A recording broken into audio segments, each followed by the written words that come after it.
is back, ladies and gentlemen. The QIPCO British Champion Series gets underway this weekend, and there is so much to look forward to once again with the first two classics of the seasons, the QIPCO 1000 and 2000 Guineas. As always, I'll be joined by my old mucker, Chris Dixon, and he's going to dissect the leading players this weekend and also point you in the way of some potential future stars of this year's QIPCO British Champion Series. So, without further ado, let's get straight into it. Here's what's coming your way at Newmarket over the next few days. We will be discussing the chances of the favourite in the QIPCO 2000 Guineas, the Aidan O'Brien trained Air Force Blue. The Master of Ballydoyle is also responsible for the favourite in this year's 1000 Guineas. Can Minding give Aidan another 1000 Guineas? We'll ask Chris that question in a few moments' time. Mark Johnston won the 1000 Guineas a few years ago with Attraction. He has a leading hope in the 2016 renewal, Lumiere. We hear from him. And it's a first classic contender for young and up-and-coming trainer Ed Walker, who saddles the Craven winner Stormy Antarctic. Find out from him what he thinks his chances are. And we've asked Chris to pick out a few of the horses that he thinks could light up this year's Champion Series. So let's hear from our analysts then. Throughout the course of this year's QIPCO British Champion Series, we will get the thoughts of my good friend and colleague Chris Dixon. Before we start though, you'll be aware that we both got the memo, thankfully, about the blue V-neck jumpers, and also I must apologise for sounding like I have a frog in my throat. I'm currently suffering from a severe case of man flu. However, I will be distracted from my personal pain this weekend by some excellent racing and looking ahead to what should be, Chris, another fantastic series in store. Yeah, man flu or overzealous birthday celebration as well. Take your pick, I reckon. Man flu for the purpose of this. A great time of year. It's all about potential and excitement and what might be ahead at this time of year, isn't it? At this point last year, we didn't know that Mahara was going to light up the sprint division. He was maybe going to be a miler at that point. Covert Love was an unknown quantity to a large regard for many, but proved to be a real star of the filly and mare division. One or two of the stars from last year won't be back this time around. Golden Horn, Mahara, for example, both being retired, but others will be. And that's the beauty of the flat racing scene, isn't it? The conveyor belt moves on, and the stars of the past have an impact on the stars of the future through their pedigree. I just want to touch on two points, really. We're going to talk a lot about the horses that we expect to light up this series, but trainers, jockeys, there's some young trainers coming through. Obviously, Aidan O'Brien and John Gosden, who have cemented themselves as leading trainers in the series already, in series gone by. But you've got the likes of Hugo Palmer, Ed Walker, a first classic contender for him, young trainers coming through, and likewise with the jockeys, Oisin Murphy, Qatar's big race jockey this year. Big year for him.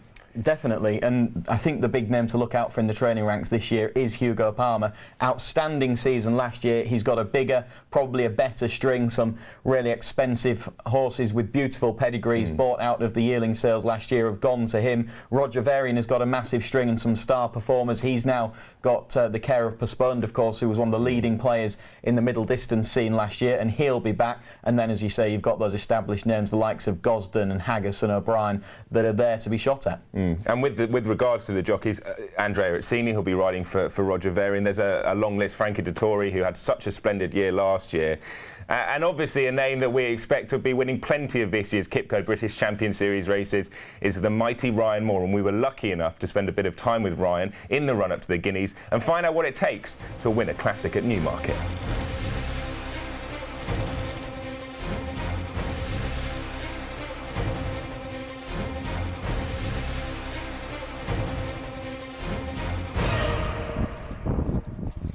So early on, Ryan, what are the key factors in the first, say, couple of furlongs of a race? Well, you just want a clean break, put a horse in a nice rhythm, as you do in every race, really. Not much changes, but a nice clean start and get the horse relaxed and have him where he's comfortable. Does the draw have a big impact in how you ride this particular course? I mean, today, we're going up here on soft ground, which would be very unusual for Newmarket. Guineas weekend, you wouldn't want these conditions on the day, but usually the straight mile here at Newmarket is quite straightforward. You just want your horse to relax, good rhythm, just keep building. It's one of those courses, once they're in a good stride and they're comfortable, you don't really want to break the momentum. At what stage, Ryan, are you working out when to press the button, when you're going to make your move, and which horses to follow?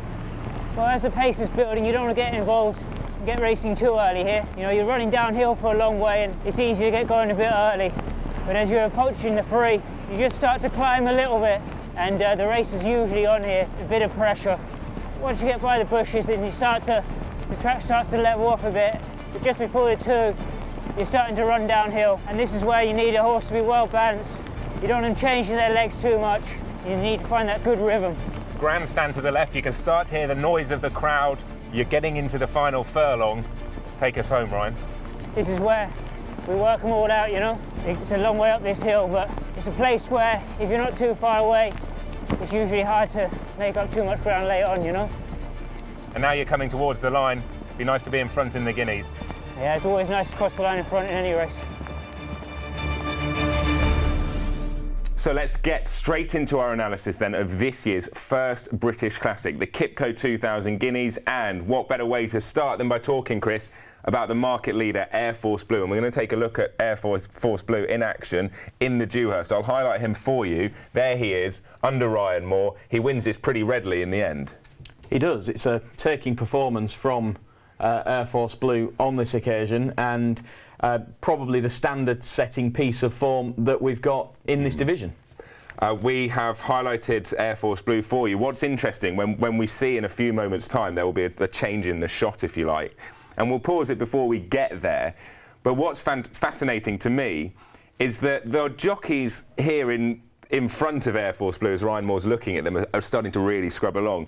And Ryan Moore just keeping his horse entertained and humoured. It seemed like it was a very authoritative performance from him, and crucially, shows he handles Newmarket. Yeah, it does. That's one of the big things. The other thing to point out, Ollie, as you said, other jockeys are starting to ride along, and there's a fair bit of ground he's got to make up, a good few lengths at that point of the race that he's got to make up. But the sectional analysis of this contest showed that they hadn't actually gone that quick to that point of the race necessarily, and the finishing speeds are actually fairly fast. So what he's doing here, as we see him stretch away, make up that ground to get on terms and then clear away to win tidily, he's quickening past horses that aren't necessarily stopping. That makes it even more impressive. Keep an eye here. To the eye, it's not as though he's going back or stopping. There's some quarters, particularly those closest to the horse, have said, look, a mile, we're just not sure. What do you think? I think he's guaranteed to get it. I don't think he'll have any problem whatsoever. He travels well, he's got an extremely good turn of foot. We saw that with the way that he quickened there. What we've got in Air Force Blue is the horse that Aidan O'Brien has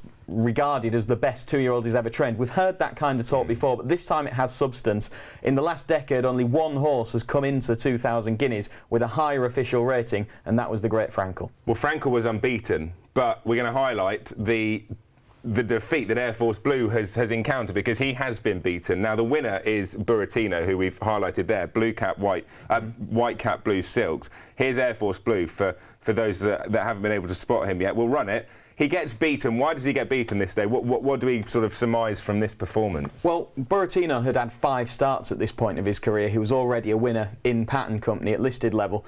Air Force Blue had just had the one run to his name at this stage of his career. So I think as much as anything it was inexperience, one bang up to speed, battle hardened performer, and one who was very much early days. He's beaten on merit on the day, but it's fair to say that Air Force Blue has progressed a lot since. Air Force Blue is a much shorter price than Buratino in the market for this year's race. Do you think the market's got it right with Air Force Blue such a dominant favourite? Yeah, I think so. As I say, he has improved so much since that I'd be surprised if Buratino could uphold that Coventry form from early last season. Is Air Force's Blue biggest danger this horse who we've highlighted, Stormy Antarctic, who is trained by Ed Walker, first classic contender for him, and a hugely impressive winner of the Craven? This horse has done really well from 2 to 3.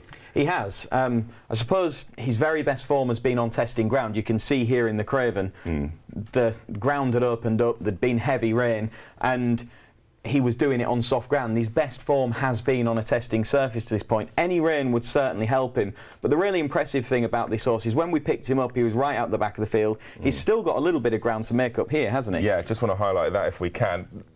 I mean, it might not be camera super. Angle, yeah. The camera angle's a bit funny, but there's clearly distance between him and the leader, and he picks it up pretty well in the end, doesn't he? Yeah, that's a race fit horse in Tony Curtis as well. But look how quickly he accelerates through the field to get himself to the front. That's a really taking explosion of speed and he has the rest of them well beaten off. He's got to the front now, and it really is just hands and heels pressure from here as he stretches away from his field. But it was that move, wasn't it, that started a little bit before we paused it, as he quickens on past the field. When there again, not stopping, that's a really cosy success. I thought it was a hugely impressive success. Lots of people at Newmarket thought similar, and therefore he was shortened in the betting. It must be a very exciting time for Ed Walker to have a genuine classic contender for the first time in his career. We spent some time with Ed in the build-up to the Guineas.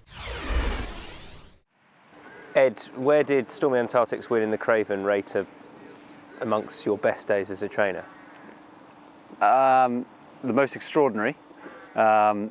In terms of the whole atmosphere and the weather and the way he did it, and yeah, without doubt the most exciting. To win a race, I've won Group 3s before, and the Lexus in Australia was enormously exciting. But a Craven really tees you up for the year, and it's enormously exciting to have a live classic contender.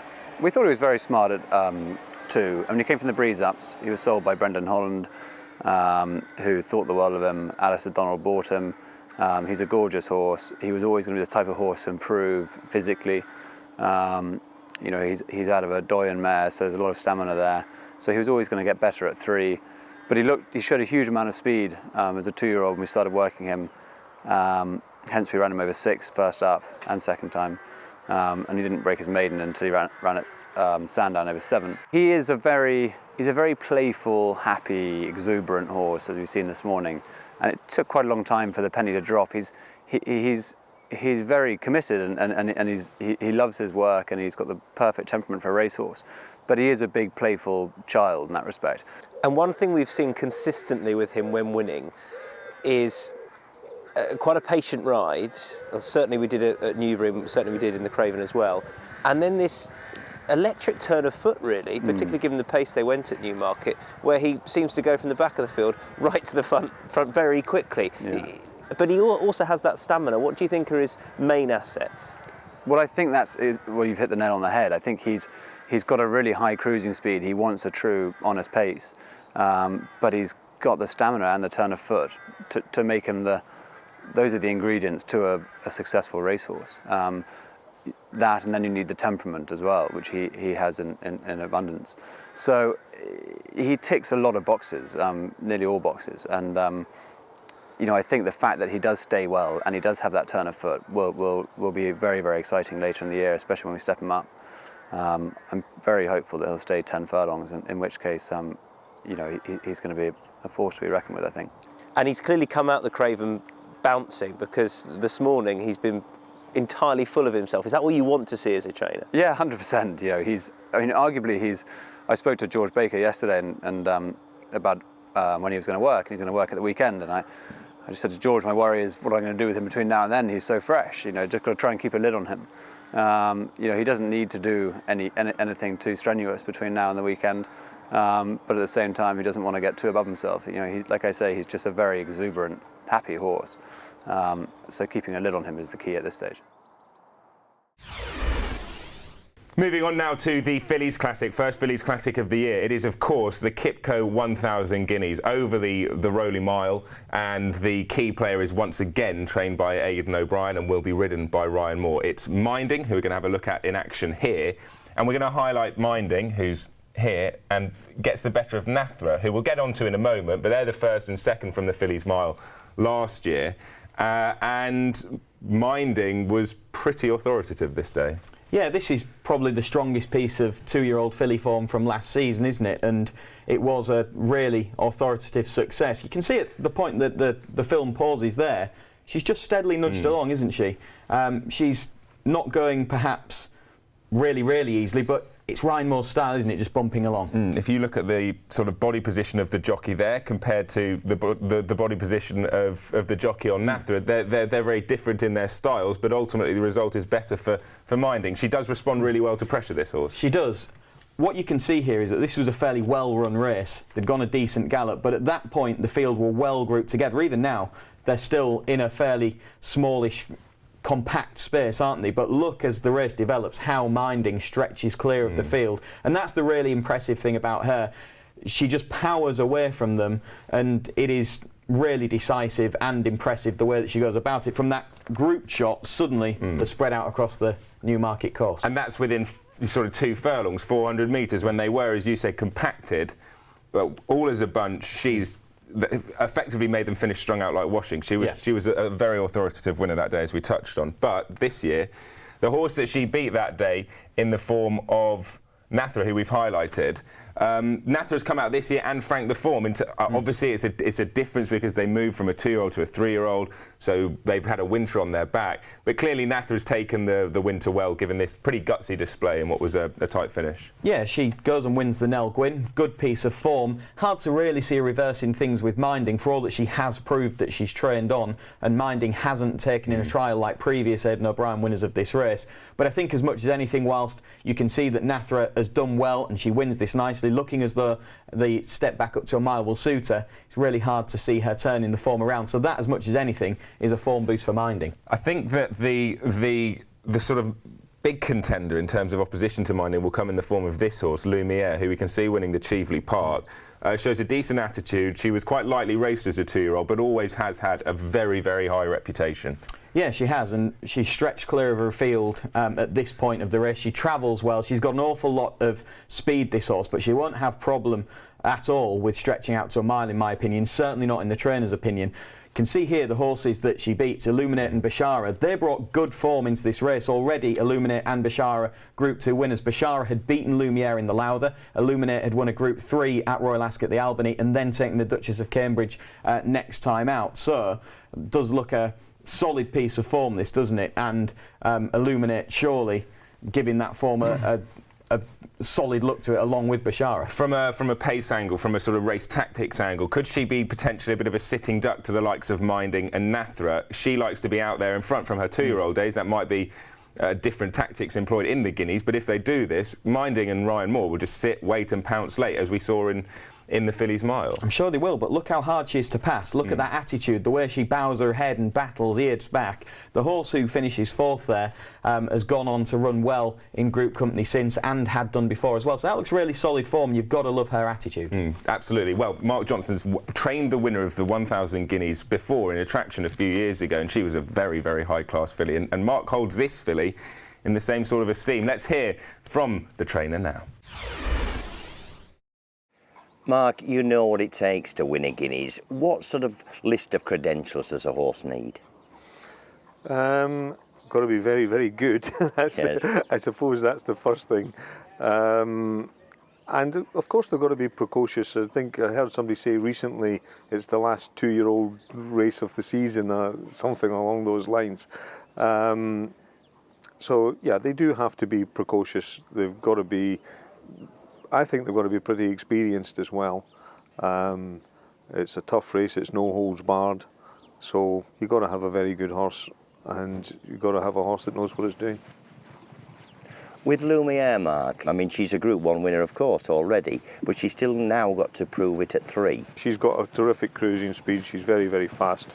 That's what we had seen at home, that's what we saw in the maiden race, first time out at Newmarket.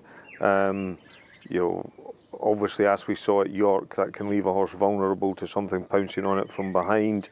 Again, I got, the Cheveley Park wasn't, she didn't sort of run away from them on anything. It was a close run thing at the finish. But again, very, very encouraging, because, I'm not sure did Illuminate head her, but clearly the margin was just beginning to widen at the line, so she was finding a second wind, and that would encourage me about the trip as well at Newmarket. The fact that you've gone on record as saying that you would put her among your top 3, meaning Attraction and Shamadal, that is a huge claim.